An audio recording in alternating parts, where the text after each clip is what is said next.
Hello and welcome. Griffin Art Projects is pleased to host a discussion with Xwalacktun, Steve Christian, and Usha Seejarim. My name is Bahar Mohazepnia, and I'm the Assistant Curator of Engagement at Griffin Art Projects. We are presenting this event today in recognition of Orange Shirt Day. Orange Shirt Day is observed annually on September 30th in Canada to honor the survivors of residential schools and promote awareness about the ongoing impacts of these institutions on Indigenous communities. The day was inspired by the story of Phyllis Webstad, whose new orange shirt was taken from her first day of school, residential school in 1973. The experience symbolizes the broader loss of culture, identity, and family experiences by Indigenous children. Since its establishment in 2013, Orange Shirt Day has grown into a national movement, encouraging Canadians to engage in discussions about the history of residential schools and the importance of reconciliation. The discussion is part of the larger Future Worldings exchange program, an international collaboration between Canadian and South African artists. The program is co-curated by Usha Seejarim, Lisa Baldissera, and Karen Tam. Common to South Africa and Canada are histories of colonial occupation, separatist policies that purposely isolate and even eradicated Indigenous peoples, institutional racism, and ongoing marginalization. Despite attempts at land restitution and the implementation of truth and reconciliation commissions in both countries, the scars of retrospective historical trauma suffice in different ways. The Future Worldings exhibition brings together the works of 6 artists from South Africa and Canada, examining themes such as environmental stewardship, cultural heritage, and collective memory. Xwalacktун's recent exchange at the NIROX residency in South Africa marked a significant moment of cross-cultural dialogue. During his time there, he created 3 artworks and engaged deeply with local artists and curators. This project, as part of the larger Future Worldings project, embodied the exhibition's goal of fostering international artistic collaboration and addressing global issues through Indigenous contemporary art practices. Before we begin, I would like to acknowledge that our work at Griffin takes place on the traditional, ancestral, and unceded territories of the Squamish and Tsleil-Waututh nations, to whom we are deeply grateful. Future Worldings is generously supported by funding received from the Canada Council for the Arts, the Freybe Foundation, the Government of Canada, the Hamber Foundation, Metro Vancouver's Regional Cultural Program grants, the Michael and Brian Obina Foundation, North Vancouver Recreation and Culture, the Peter and Betty Howarth Fund for the West Vancouver Foundation, and the Van City Community Branch Grant.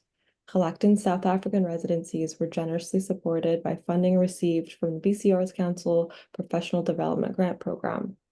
Future Worldings is produced in partnership with the Aboriginal Gathering Place, Artist Proof Studios, Bag Factory, Contemporary Art Society of Vancouver, the Jake Kerr Facility of Graduate Studies at Emily Carr University of Art and Design, the NIROX Foundation, the Similkameen Artist Residency, and the Transformative Memory Network, Institute for Gender, Race, and Sexuality at the University of British Columbia. And without further ado, I'll do a quick introduction to our 3 guests here today and hand it off to them to begin. Sven Christian is a writer, editor, and curator.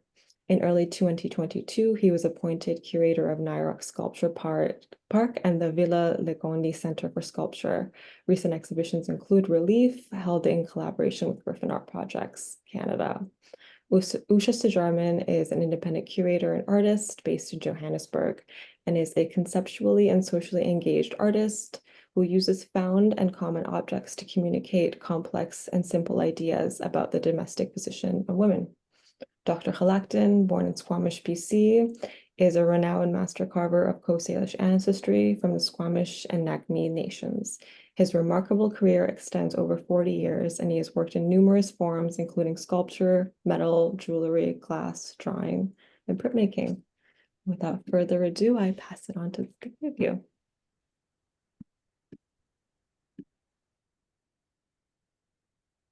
Well, thanks. And hi, guys. Family. Oh, see ya, we're all the same. Good morning. An evening. Morning and evening. Yeah, good evening. How are you doing? I'm doing good, and wow, that's an amazing amount of people who helped get this thing moving forward. Yeah. Thank you, and raise our hands to all those that were introduced to make this project happen. I mean, so Usha, maybe you want to start us off as the person who put this all together from my side. For context, I guess this happened for me when Usha gave me a call and said, "Hey, there's this artist. His name is Xwalacktun. He should come spend." Yeah, I mean, Lisa and Karen have been working on this for, I think, just over 2 years, actually. And it started off through the commonness of the TRC, the Truth and Reconciliation Commission between our two countries. That was what kicked off all of it. And through that, we started building kind of the concept and then the exhibition. And we had been working with these 6 artists already through a mentorship program and an online conference that happened during COVID. And then at some point, I can't remember how it came about, that there was an opportunity for yourself to come and visit South Africa. Yeah, Lisa approached me and asked me if I wanted to be a part of this residency in cohort with the people from South Africa. And I said, yeah, that sounds like fun. And it just started beginning with that. And, I did some residency here in the Griffin for 3 months, and then we cohorted over Zoom because of the COVID. And then I had an art show in West Vancouver Art Museum, gave them a tour around that. Yeah. So, and it just kept building up, and then Yeah. And then given your work as a wood carver and connection to land, I thought it would be ideal if you could do a residency at Nyrox. And I think that's how it started. When I called you up, Sven, and said, what's the possibility? And then we looked at like just a week in Johannesburg, but that the bulk of the time is spent at Nyrox. And then there was all kinds of logistics organizing in terms of finding you a big tree. yes. Yeah. And when I was sent the photograph, I was wondering, okay, what am I gonna do with that piece? And then finding out that it was oak, and it was pretty funny because to me, I never carved oak, right? And but I was complaining to the other artist, wow, this is tough wood. He says, that's not hardwood, that's soft, considered softwood in Africa. And I'm thinking, really? It was tough wood for me because I'm used to red cedar, yellow cedar. I could take up some real nice cuts in one go. But with the oak, it took me a while to do that. My appreciation to the artists that carved there, working in hardwood. So it's a different kind of skill, isn't it? it is a different kind of skill, Yeah. different tools. Yeah. And but although, I was looking at my tools, I'm a different artist that I really look after my tools. You also right? make a lot of your I made tools. my own tools, Yeah. but when I looked at the tools there, they were mostly store-bought, right? Right. And it could be just handled any way because you could always go grab a new one. But for me as an artist, my tools are very precious. I look after it, looks after me. Right? So I really think if we focus that with our people, we keep everybody sharp and we keep ourselves sharp, we can carry on a long way. One of the things that stuck out for me during the period of the workshop with the other artists who were Colin Maswangani and Simon Moshapo Jr., Ben Tuge, Usenabot, and Dalakanis, when you guys were here for the workshop. And also prior to that, when Karen Tam brought his students here and you guys, Xwalacktun, when you spoke to the students, one of the things that stuck out was as a similarity was the prevalence of oral histories and also the place of your art making as a form of community, as something that's not just like this kind of like reified object orientated thing, but there's ceremony around it, there's storytelling. There's people getting together and ensuring that the life of a particular thing resonates beyond its immediate sort of context. And also on an archival level, I'm interested to hear about. I mean, this is a conversation, right? This is being distributed somewhere, and this is kind of like the mode in which information is being passed on. So there's a degree to which this format suits what you were describing. But I think I'm curious about how you related to the other artists that were part of the workshop in that sort of way. I was seeing, the connections of the same storytelling, but, they've been caught in this colonialism idea for longer than us. But they're still having some of those same struggles. And, it's new to us. It's been over, 150 years for us in this area. But, just to understand where the people are there in Johannesburg area and Nirox and Limpopo, it was open eye, you could see that it's going to take a while to bring things together and heal and move forward. And, we got to come back to thinking about, like when I talk in the art world, that we're all on the same vessel, the Mother Earth, that we look after it, looks after us. So we're all the same people, and we need to focus on that so that we can all move forward together. So we're making these connections so that, we can help one another out so that we can do this movement of going forward, continuously moving forward. Because I know the TRC from Chief Bobby Joe here in Canada, he's really did a real good movement here for us. And, Phyllis with the orange t-shirt, I wear the orange t-shirt all of the month of September, just to remind people, open your eyes and remember what this month is all about. And I just completed a big sculpture, and then it's going to be lit all orange for that day. So, I wanted that to be reminded every year, so it's on the time. So every time it comes on September 30th, it'll be on all day in the orange, color orange. So you just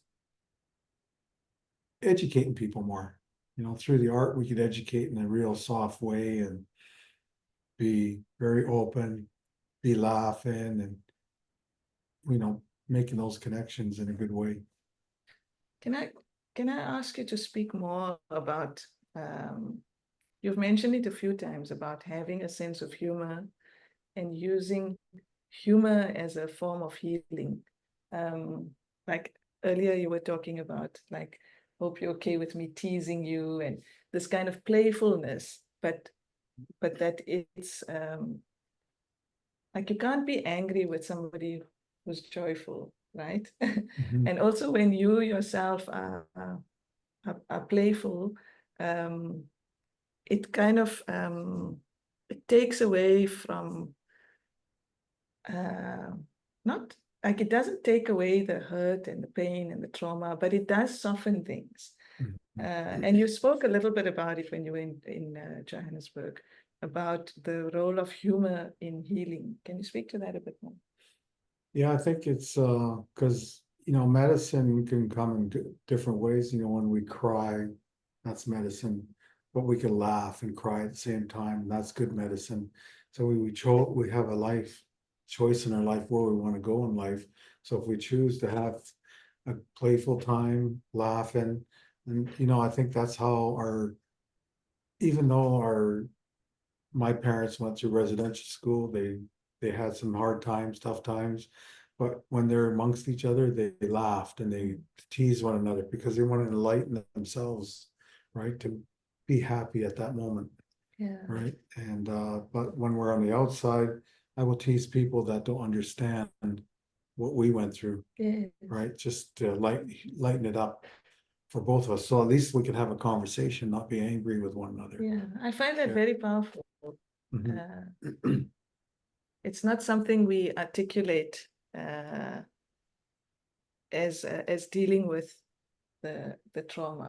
You know, there's so much of heaviness around all of that, and rightly so. It was a very, whatever the trauma is heavy, it's difficult. Mhm. But for me, that was very insightful when I learned that from you. Mhm.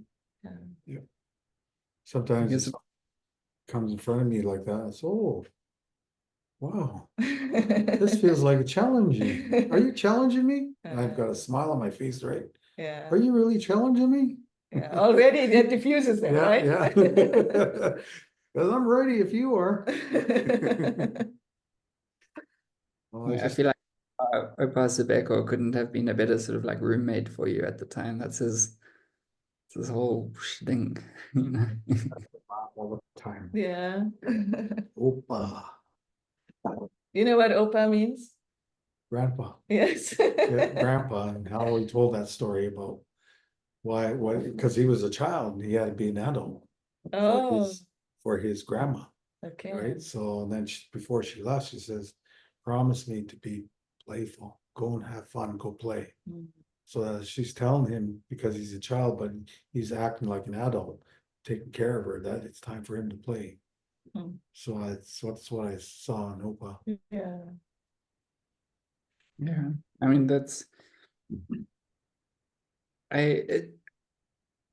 it's great to hear you say that, Usha, and to introduce that aspect to this conversation, because I think there's always this thing of the expectation of the room.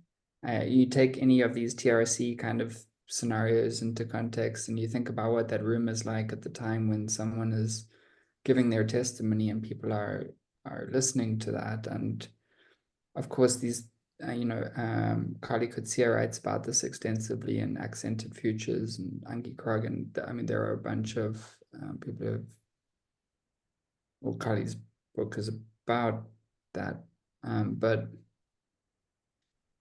I think the room always brings a certain dynamic and people are aware of it, and this thing of like breaking that sort of fourth wall that Xwalacktun talking about is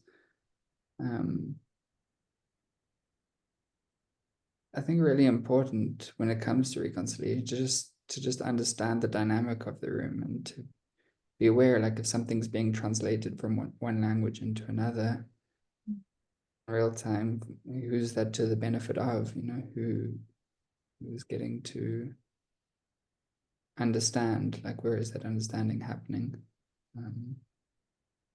It's one of the things that I found really interesting about the relief exhibition too, because Xwalacktun, when you made your work, which is on exhibition there, at least the print of it, those are coded. You know, you break it apart. You tell me about the salmon, and you tell me about the serpent, and you tell me about the Osiam gesture, and none of that I'm aware of unless you tell me. So you give me access in a particular way, but you don't have to. You know, so you can choose what I get access to. I found that with a lot of the artists' work, it was the same, like with Usen or Bat or Ben Tuge's work or Simon's work. And even when you went to visit Mam Nuria Mabasa, I mean, when I worked with her in 2022, 2023 on her exhibition, when we went to visit her the first time for that show, she pretended not to be able to speak English. I think it was only later, right at the end of the day, where she kind of indicated that she understood the conversation in the room and, you know, played her hand, so to speak. So I think it relates to your earlier question around storytelling and kind of oral history. When we went to Whistler, we stopped at a number of places where Xwalacktun had made public artworks. And I love listening to the story and accessing the work through these symbols. And they simple forms, right?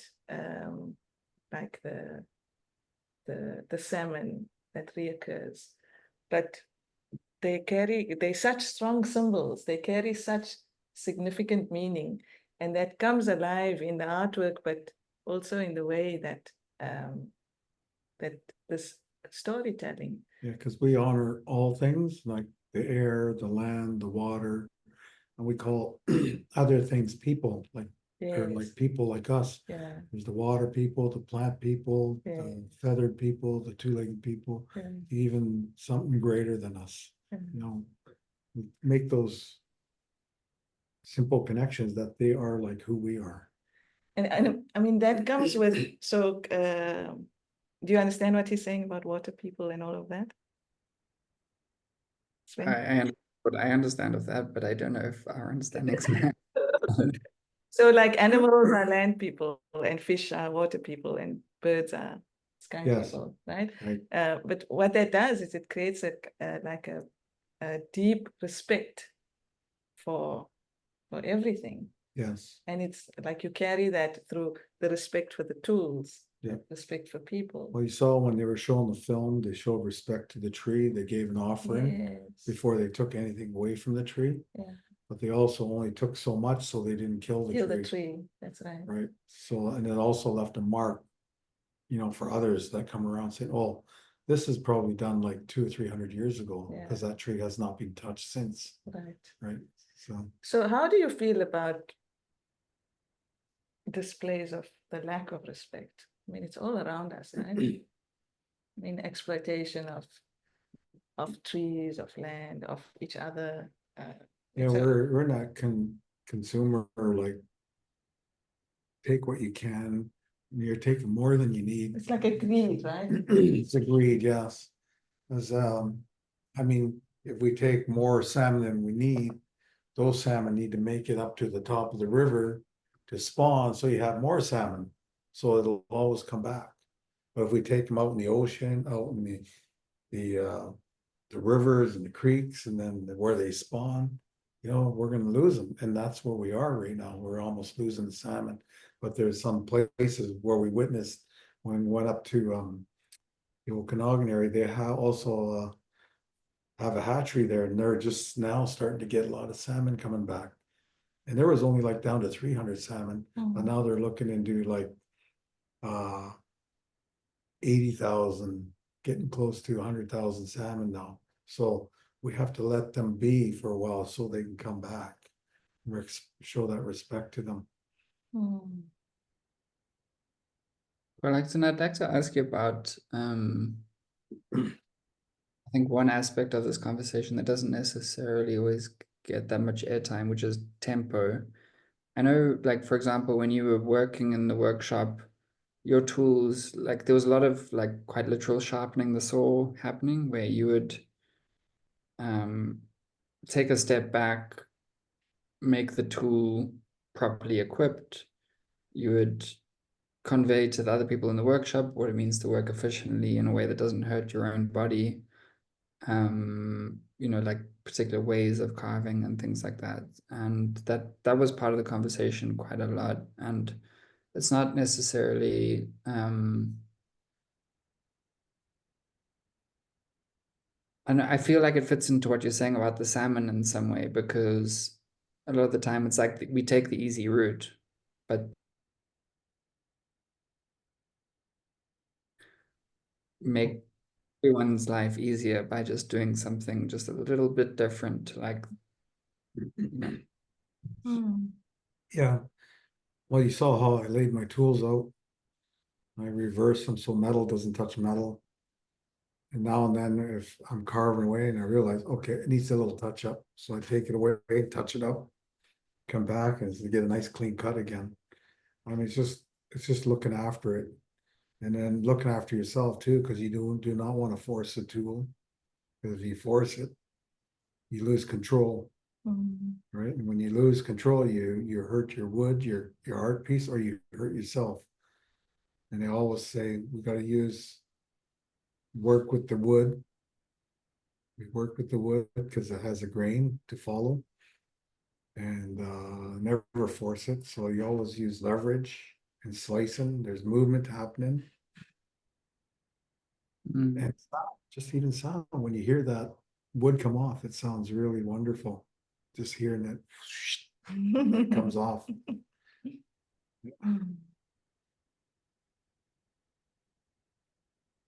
Is there a point of connection for you between that thought process and like ideas of reconciliation? Or Yeah, like anything, it takes a lot of work, you Mm. know, and keeping things sharp, keeping our brain sharp.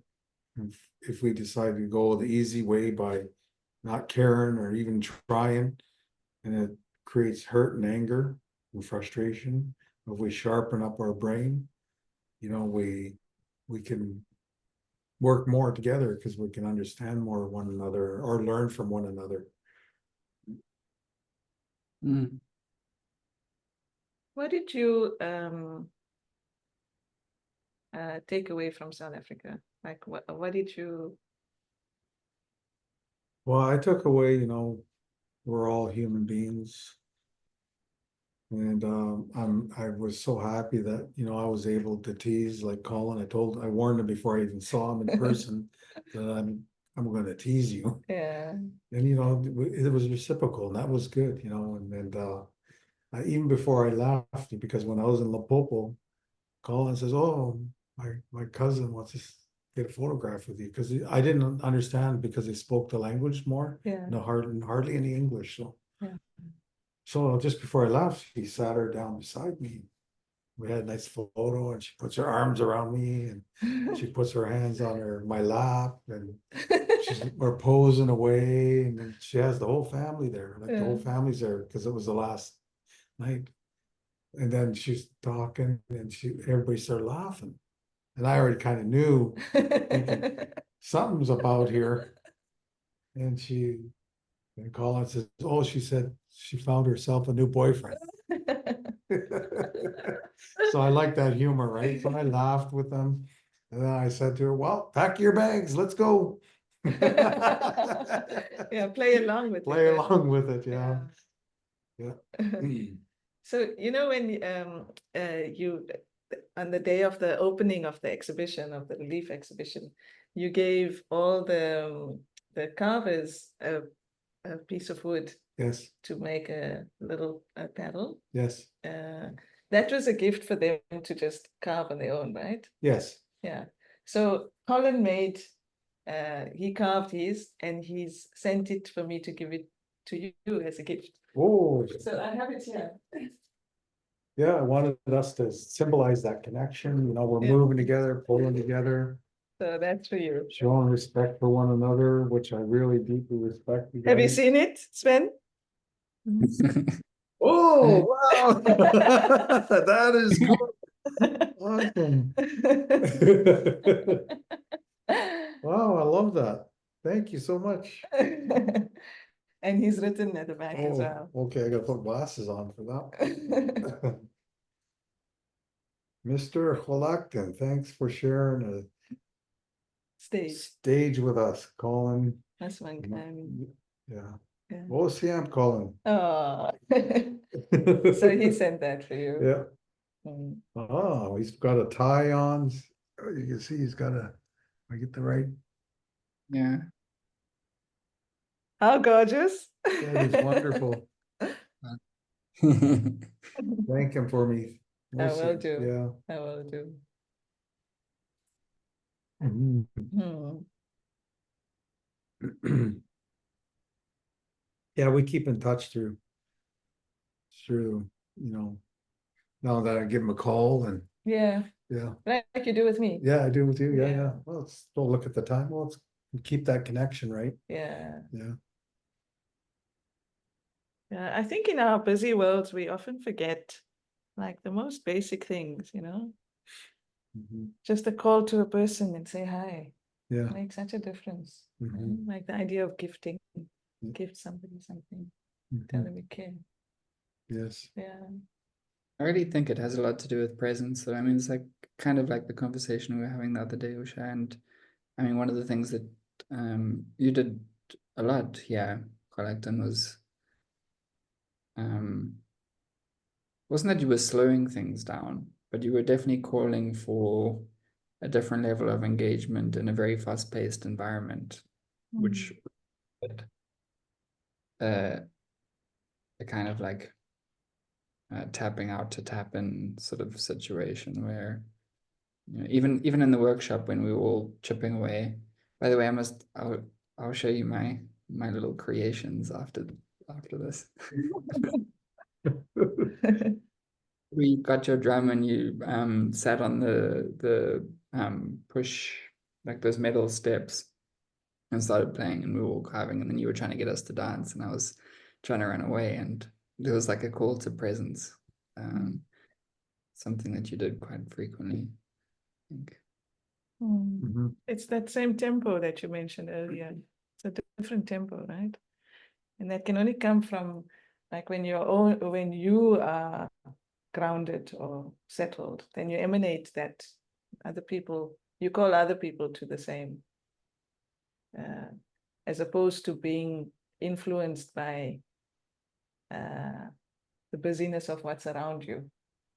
Mhm. You bring the quiet from inside as opposed to allowing the busyness to make you crazy. Yes.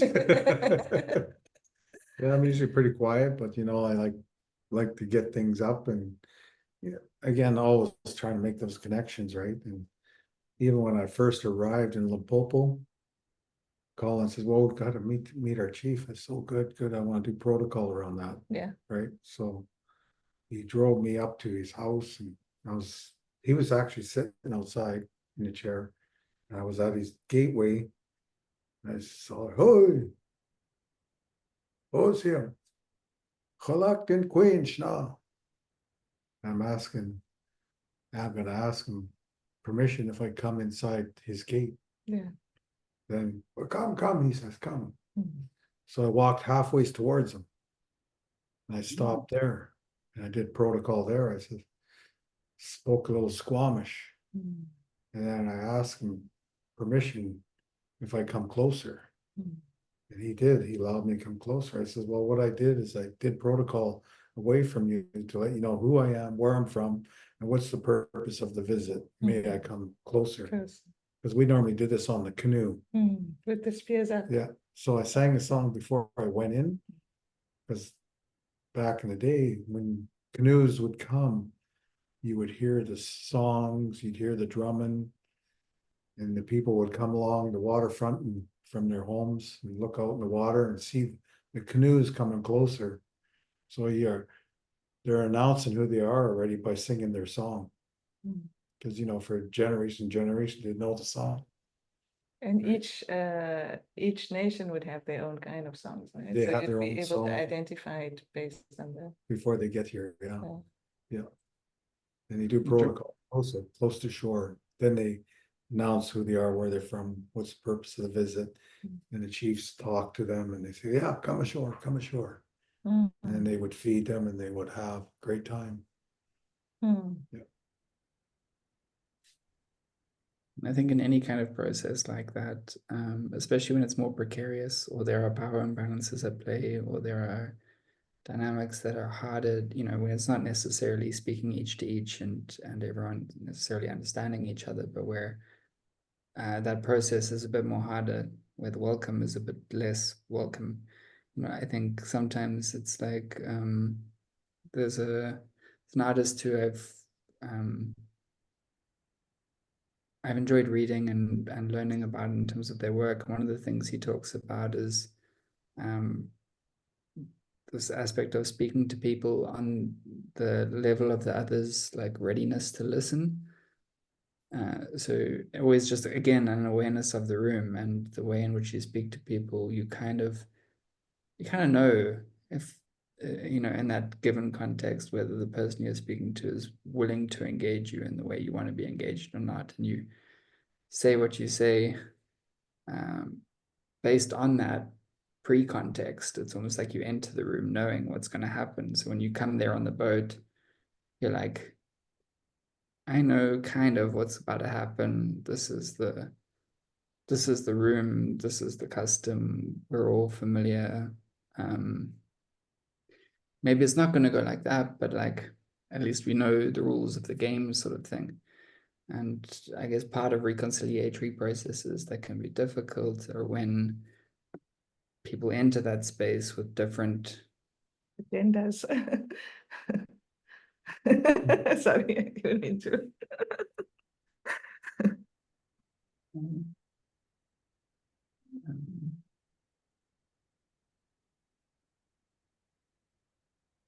but yeah, I've always very much enjoyed our time speaking together. I wish there was more of it, you know. Mm.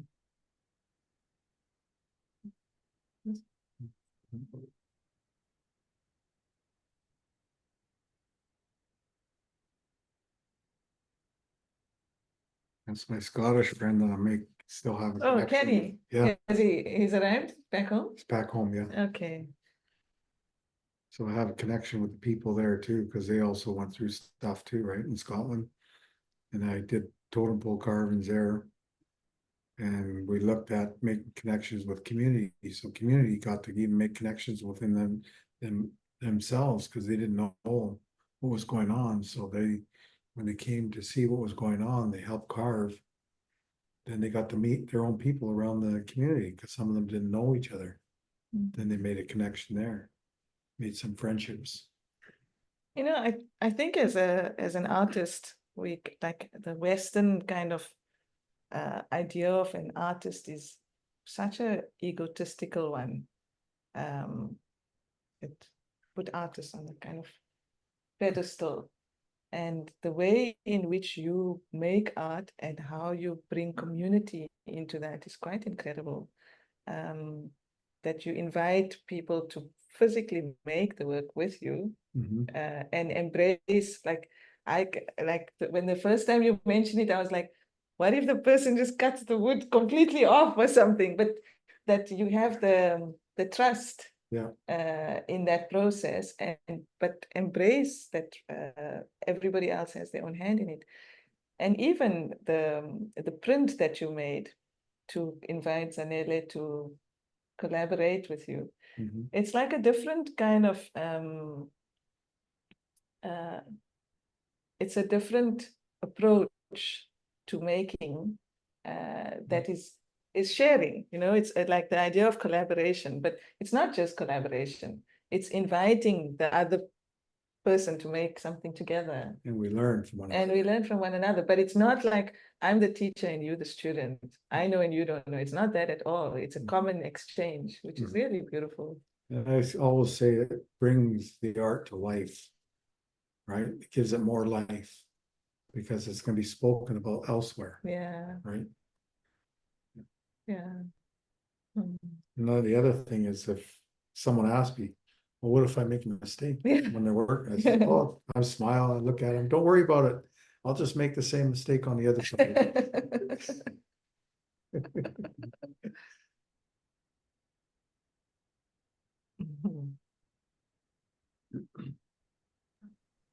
We just have a couple of minutes left for any wrap-up questions or anything else. Yes, we've got about 7 minutes on my clock here. Well, the Does other it have to really be public? I share my work. Oh, yeah. Do the 7 minutes have to be published? No, we can end it right here if everyone's feeling okay. You can cut. Yeah, that's public. See, I've got, this is my Teletubby mask now. Oh, yeah. Oh wow! So you made this, Sven? Hey? You made that? Yes, yes. This one, and I've got another one which I want to show you as well, but it's, give me a second. Yeah. Because I've been playing. So I'd like to also just share that when I was walking from residency to the studio, I always talk to the monkeys. Oh yeah. And I said, what are you doing? Yeah. I said, well, I'm talking to them. They're people to me. Yeah. I said, well, isn't it your wonderful day? You get to be groomed today. I sure wish I was in your spot. And they're just kind of looking at me like this, right? Stop grooming them. Looking at me like that. Oh really?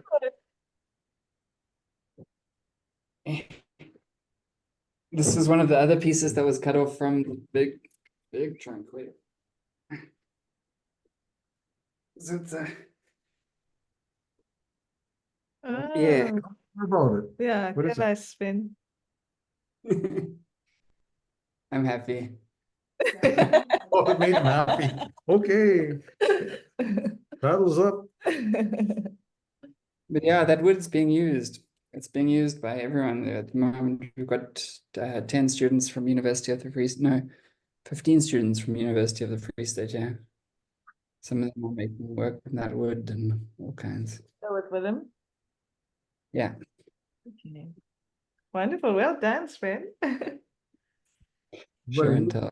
talking stick now. They're in a circle. Whoever holds this has the floor.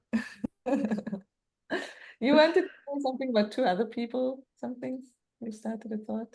You said, Oh, my thought's gone. What I forgot it. you said there were two things or two people that. I said the other thing was there were two people Well, there's two people. in South Africa, something. Oh, And then Opa. yeah. in Opa.